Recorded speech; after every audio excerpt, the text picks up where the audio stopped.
Robert Dotson. It's disgusting. The officer that you're going to see also, that was a primary officer on this case, is Officer Waylon Watson. Officer Watson is a trigger-happy cop that the defense has learned was involved in a shooting back in July of 2022. And we have information that we believe that Officer Watson, that shoot was a quote-unquote bad shoot. We have information to believe that Officer Watson had texted his colleagues and bragged about not being involved in an officer-involved shooting, or an OIS, what we say in the business. And the other person that's involved in this case that we are going to name today is Officer Dylan Goodluck. And Dylan was on probation. And this speaks to the reforms in the Farmington Police Department. Often what happens when you have a trainee and what we call an FTO, a field training officer, there's a code. The trainee is told basically, sit down, shut up, do what I say, do as you're told, and don't speak unless you're spoken to. And in this particular case, when you watch these videos that we're going to play shortly, you'll see why that was really part of the reason why Robert Lee Dotson was murdered. There's a third officer. We're not going to name him today. We're still doing some investigation, so we're not prepared to name him today. This, folks, what I'm about to play right now is some body camera footage from Officer Goodluck, and I want to set the stage for you. Officer Goodluck is the trainee. He's driving the car. He's the one who's got the what we call an MDC or an MDT, mobile data computer or mobile data terminal. He's punching up the call. We okay? Okay. Seated next to Officer Goodluck is Officer Watson. And at some point we can get you folks the transcript. We have a transcript of stuff, but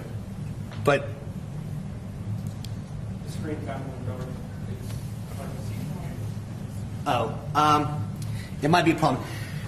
Of note, though, and hopefully we can see this. We're going to play it. Okay, can you see what's up on the screen right now?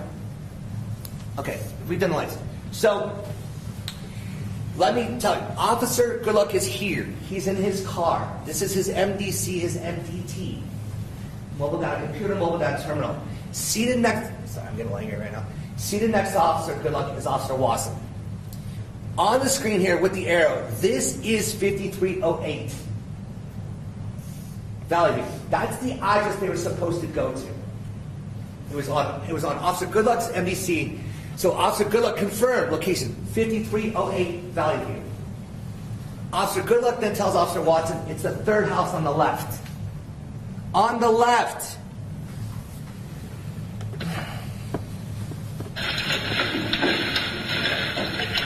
Third house on the left. Okay. And third house on the left. So on the computer that they just shut down, there's a picture of the house.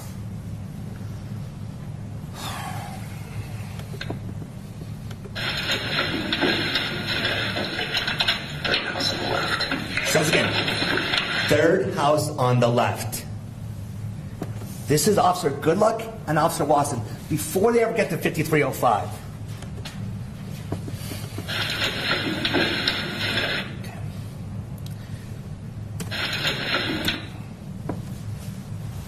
So what you folks are going to see in the next slide is that as the officers, and by the way, the officers parked on the side of the street where they had to walk by the mailbox. That says 5305. Every officer walked by that mailbox. Now it's dark, so I'll give them credit. Maybe they didn't look at the numbers. But what they did see next, though, is going to appall you. Because the third house on the left is not 5305, it's 5308. But the officers inexplicably made a hard right turn and went to 5305. And as they walked up the path to the garage, imagine this is the garage, here's a metal gate, you'd have to unlock the gate, step on a private property, and then walk to the front door. On the garage, emblazoned in black big letters, is 5305. They didn't stop. What kind of an idiot doesn't look at that address and go, hey, is this the right address?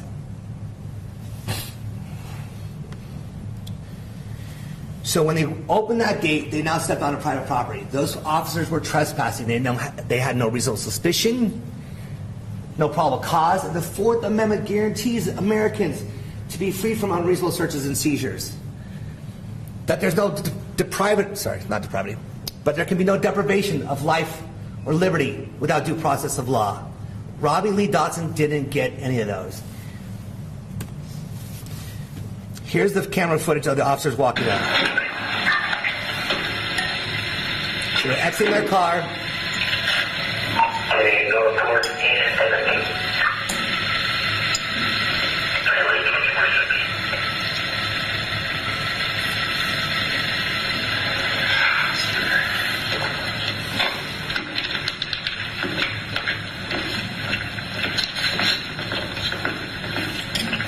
Right about now, they're walking past the mailbox and making a right turn. I could be wrong.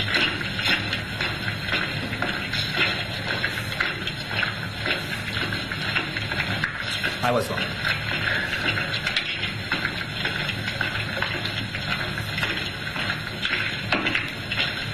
I think right now they're walking past the mailbox.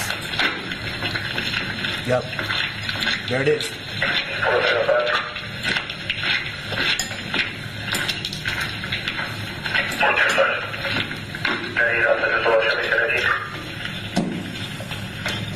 Okay, I'm going to pause it right here. So the officer's looking in this truck, presumably see if somebody's going to ambush him. So he cares about his safety, even though he knows he's going to the wrong address.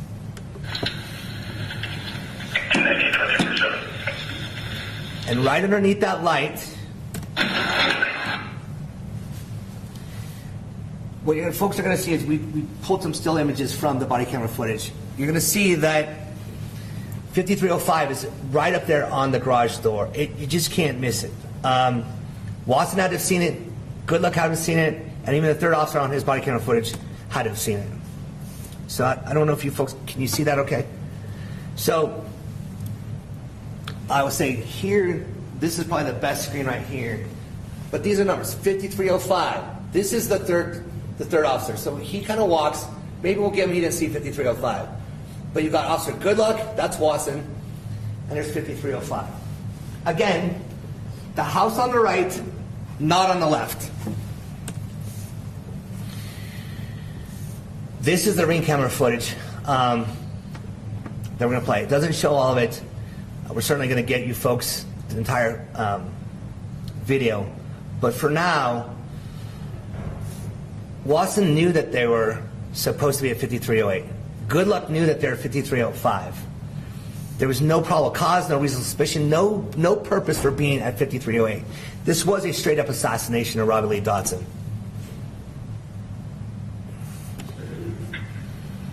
We're here at 5308. This is not 5308. That's what we're saying, right? I should go higher again. 108, can you turn on that?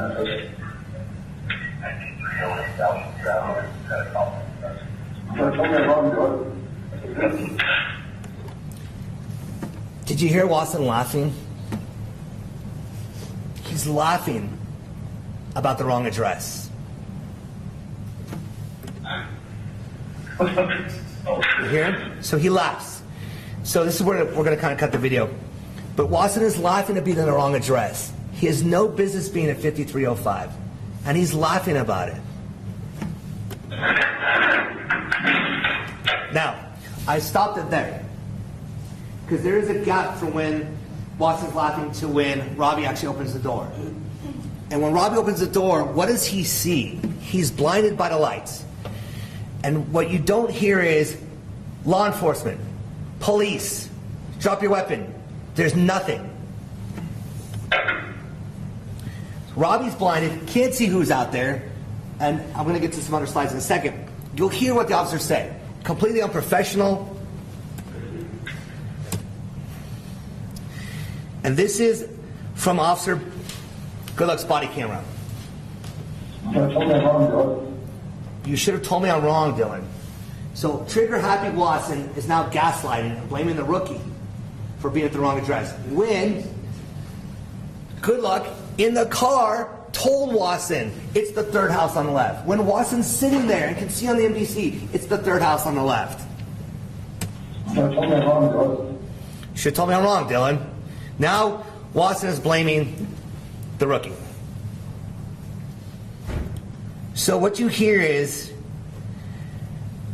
on the body camera footage that's already been released, instead of saying drop the weapon, police, lower the weapon, you hear shit, oh shit, hey, hey, heads up. Watson's calling out to his buddies. He's not trying to identify himself as law enforcement. He's not telling the person who answered the door, hey, we're cops, man, we're sorry, we got the wrong address. None of that. What happens? They just open fire on Robbie. Robbie never had a chance. He was never told who was there. He didn't know it was law enforcement.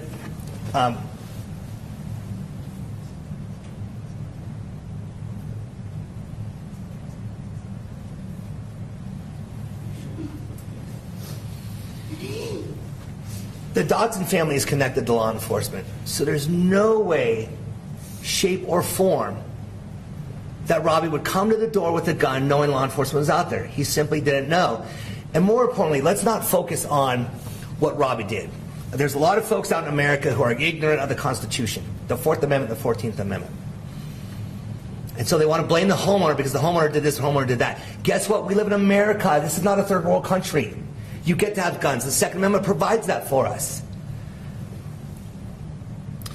But the Farmington Police Department, in their conscious disregard and callous indifference of the Constitution of the United States of America, acted without lawful justification or excuse when they killed Robbie Lee Dotson. And that's why this is a murder case. Because the Farmington Police Department has a well-known history in the community of using unjustified deadly force and excessive force and haven't been held accountable. Go back to that July 2022 shooting with Officer Watson. He was put on paid administrative leave. He was a desk jockey. But Steve Hebby never punished Watson for what we've been told, at least the defense has been told, was a bad shoot. So where's the accountability?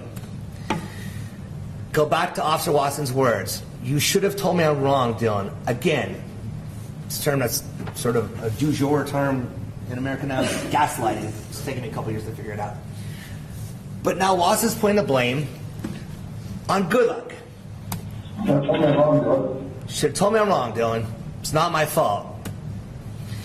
So the screen I have up right now is the elements of second-degree murder in New Mexico. And here's the thing in New Mexico. This is why this is a murder case. Because in New Mexico, if you kill somebody and you have no lawful justification or no excuse, it's called murder. When you engage in such acts that create a strong probability of death or great bodily injury, call it GBI. In this case, going to a door that's the wrong door, that you know it's the wrong door, and you laugh about it after you know you're at the wrong place, and you fire your weapons into a house at somebody, certainly you know that that's going to create, essentially it's going to be death, because officers are trained to stop the threat. And when it comes to shooting, stopping the threat means you fire until the person drops. And so this is why each of those officers should be charged with murder. Because there was no lawful excuse, no lawful justification. They had no business being at the house on the right. So the last slide I have up is for the folks out there in the public who have some information, maybe had some prior experiences with excessive force, that want to reach out and do it anonymously. We certainly are not going to burn any source. And so they can contact the defense team through these websites and reach out to us. And in conclusion, I'd like just to say a few things. That let me just talk to the hardworking folks of the Farmington Police Department, because this is not a referendum on every cop everywhere in America or in the Farmington Police Department. There are many outstanding men and women who work in the FPD. And for those folks, unfortunately, they work in a toxic environment because Steve Hebby is pompous and arrogant. He's a failed leader, but he doesn't care. And so to the folks that work, who are moral and ethical and who actually uphold their United States constitutional oath, this is not about you. We're trying to help you. We're going to clean up the Farmington Police Department. Robbie Dotson is going to clean up the Farmington Police Department. And so, on behalf of Robbie Dotson and his family, we're calling out the mayor of Farmington and the city council because Steve Hebby doesn't have the guts or the courage to fire himself, even though he failed and has failed time and time and time and time again. He's a coward, so he won't fire himself. So the Dotson family, Robbie Dotson, is calling upon the city council to have an emergency session and to fire Steve Hebby. We're calling on Rick Tedrow, the 11th Judicial District Attorney. Prosecute these 3 officers for second-degree murder. That's what this case is. It's murder. It's not manslaughter. It's straight-up murder. To the New Mexico State Police Investigation Bureau, I had a conversation with one of your investigators. It wasn't pleasant, and I was completely dismayed and disappointed by the lack of experience and professionalism exhibited by that officer. But the Dotson family will cooperate. To the New Mexico Attorney General Raul Torres, prosecute these guys. They murdered somebody. They don't hide behind the badge. The time has come now to show that you have integrity, to show that you have ethics, to uphold the Constitution of the United States of America, which doesn't seem to be taught in schools anymore. To the New Mexico legislature, maybe it's time that you look at these laws. And when officers engage in this type of conduct, there should be no qualified immunity, no hiding behind the badge. It's time to change the code. To the New Mexico governor, Michelle Grisham, you should launch an investigation to the Farmington Police Department. Same with U.S. Attorney, to the FBI, to the Department of Justice. There's widespread reports of excessive force and corruption, and by corruption I mean not following the law in the Farmington Police Department. It's time for change. I say to you, Robbie Dotson says to you, and the Dotson family says to you, Farmington, New Mexico, and to the state of New Mexico, the entire world is watching. Do you have the integrity to do what's right? Do you have the ethics? Do you have the morals? Do you have the courage? It's not a political case. It's called do the right thing. And the entire world is watching you, folks. It's your move. Thank you. And if you folks have some questions, I think we could probably do that for a few minutes. Go ahead. So I looked up the statute, and in 2021, they actually got rid of qualified immunity. So if the city manager, the city councilors, if they don't step up and do the right thing, do you have any like ideas of going after them? I mean, they're all basically, I mean, they can all be, you can go after all of them now that there's no more qualified immunity. I guess that's my question. Well, and when I said that, I saw your face kind of go, and I realized that New Mexico did do away with QI a couple years ago. It's hard to connect the dots to show like these people knew and they were negligent, so they should be prosecuted or removed from office. I certainly think that it's a curious question for the city council and for the mayor, knowing that Steve Hebby and the Farmington Police Department has been sued. I mean, my research is, there's probably 10 lawsuits in the last couple of years against Steve Hebby and the FPD. And so at some point, it begs the question for the voters of Farmington, New Mexico, why do you keep reelecting these folks who keep the folks in power when most of the community doesn't like the police department, that there's problems? And so, but from a legal standpoint, holding them accountable is probably not going to happen. It's got to come through the voters. Go ahead. Do you know when you'll be filing suit? How much in damages will be seeking? No. Short answer is no. I'll give you a little bit longer answer. Right now, we're still in the investigation stage. There's a lot of background investigation and other cases that we're compiling data on. I don't believe that I'm sorry, let me just phrase that differently. What I've been told is that in theory, the IB, the Investigation Bureau of the State Police, has not yet concluded their investigation. And so until we have all the data, until we have all our ducks in a row, dot the I's, cross the T's, we're not going to file. But we will be filing in federal court. So it's 42 U.S.C. 1983 action. Go ahead. Has the family received any kind of communication or messaging from police or any city leaders here in Farmington? I think if I can answer that question. You mean in terms of like somebody reached out saying, hey, we're sorry and we want to talk to you, or? Any kind of communication? No. The only thing that's really happened that's come about is the state trooper trying to get a hold of the ring camera footage that I'm aware of. I think I'm right, correct. So it's just been that. Yeah, no, it's appalling that Steve Hebby can go on camera and talk about he's sorry and his condolences, but if you step back and look at the analytics of that video, he doesn't lead and start off with, I'm reaching out to the family, I'm expressing my sympathies, my condolences. It's an afterthought. It comes at the very end of what he's saying, which means that there's just nothing to it. And then we don't have the video yet. We're going to get that through the discovery process. But when you look at and watch, he's cracking a joke about his officers going to the wrong address and killing somebody. What does that say about that man? I think it speaks volumes. Anybody else? Can you just talk to the importance of, after the first knock, how important it is for the homeowner and people around to know who is at that front door as far as officer? Absolutely. So, if you look at the structure of the house, right, you're dealing with a 2-story structure. The master bedroom's up on the 2nd story. You have a patio that has an eave over it, so you've got sound dampening, right? And if you guys go back and look at that, and I would encourage you to do that, listen to the knock and listen to the announcement, right? It's a Farmington Police Department. It's lackluster. It's not casual. And so I've been in this business for a long time. When you go to a 2nd-story structure, Police Department, Farmington Police Department, you're knocking and announcing loudly. Not just, if you guys want to come to the door, that'd be great. We're just kind of out here. We know we're at the wrong address. We're going to shoot and kill you. But, whenever you want to get to the door, that's fine. And I'm somewhat mocking that because it's disgusting how they handle that. It's completely out of protocol.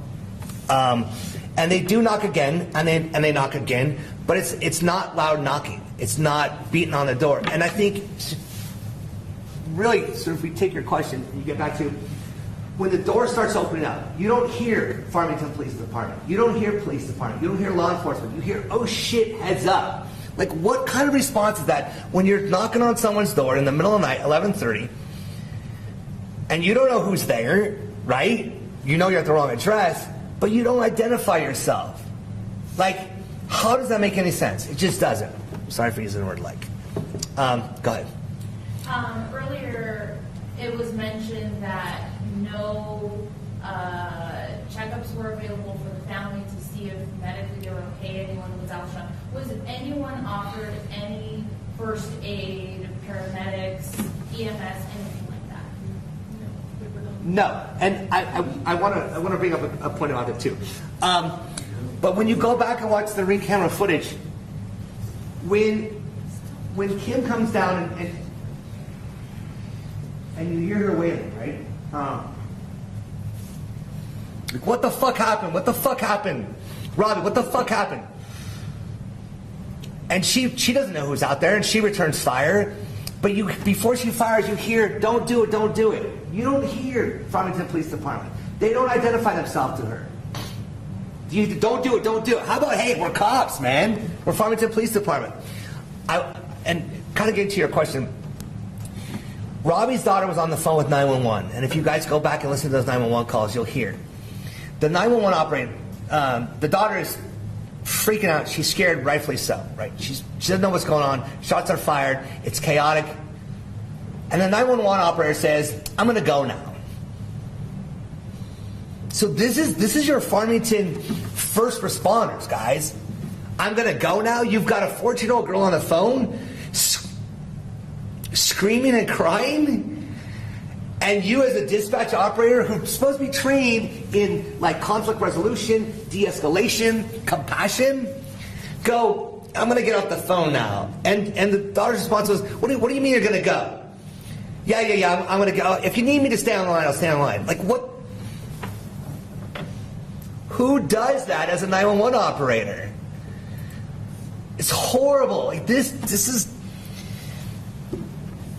She should be fired. She should be canned. She should never work again as a 911 dispatch operator. You talk about cold and callous and indifferent.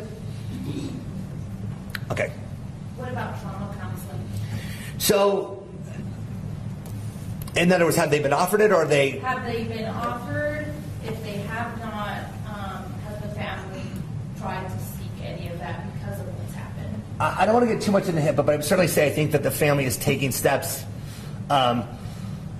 to address the trauma and the mental health issues that come from something like this. And obviously there's a lot of layers because this is one of the worst homicide scenarios,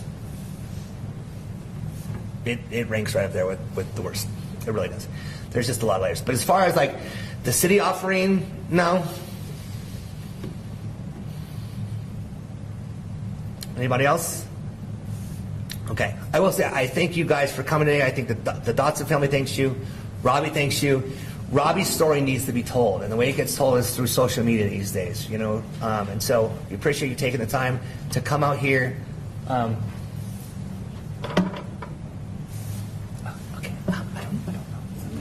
I don't know. But there is a fundraising. Obviously, there's some costs involved, right, with this event. And I don't want to go into specifics just because I don't want to. But the family has set up a Venmo account. If they go to those websites, there's a link that people can contribute. Obviously, folks aren't going to be returning back to work anytime soon, given the level of trauma. Real quick, sorry, have you You're okay. set up a memorial service or anything like that? Ma'am, just a moment.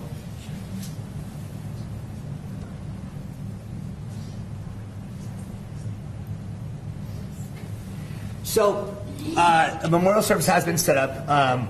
Robbie's funeral is going to be on Monday the 24th. However, I don't have the exact location, and I would, on behalf of the family, please just ask the media not to show up to that. Let's give the family space to be fully present in that process. Let's have some compassion for them, some mindfulness that this is a horrific event. It's going to be a lot of really heavy energy that day, and having cameras in their face or getting quotes. If you guys could just please maybe spread the word to your colleagues as well. That that's not the time or place. And certainly, I think all of you have my contact information, have my co-counsel Mark Reichel's contact information. I'll give you my email address and Mark's, and we can. So if there's questions, direct them to us. For the foreseeable future, the family's not going to be giving one-on-one interviews or statements.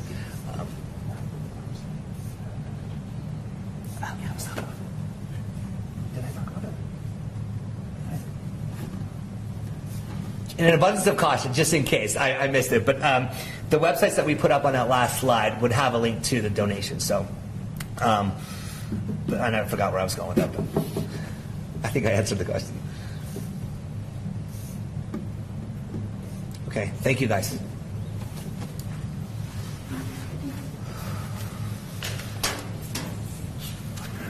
No, dude, no, it's not, no, listen. Better safe than sorry. Yeah. No, you couldn't see anything on those slides.